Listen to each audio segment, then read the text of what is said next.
In this tutorial, I will be showing you how to softproof your cover to see what it will look like once printed in Photoshop. First, open up the cover design you would like to softproof. Then, go to View, Proof Setup, and these are the different settings you can choose from. It is currently in working CMYK, which is the printing condition defined in the Color Settings menu and the settings typically used for offset lithography printing.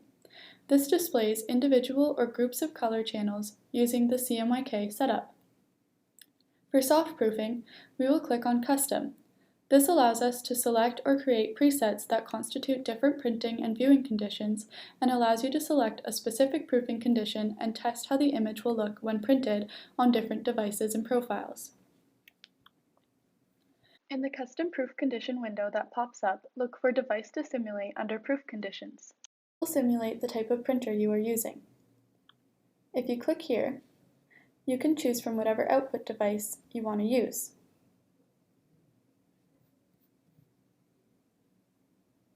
Let's go with the first one. The Preserve CMYK numbers can remain unchecked, as if you check it off, the rendering intent will be unselectable. Rendering intent is normally set to relative.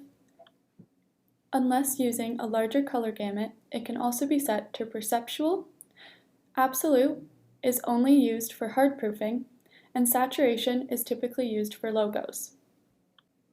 We will keep black point compensation checked because if it is not, the shadow areas could be filled in and there may be loss of detail in the output image. Next, under Display Options, click on Simulate Paper Color. This will allow you to see how the colors will look once it is printed. The Simulate Black Ink will also be automatically checked off, which dulls the black point and reduces the contrast range to simulate the printed result. If you want, you can also save this preset. But now you can also see that the colors will look a little bit more dull once printed.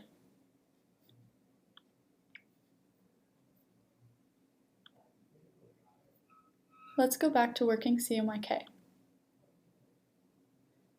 Additionally, if you would like to see if this will work for people with color blindness, you can toggle between two of these settings.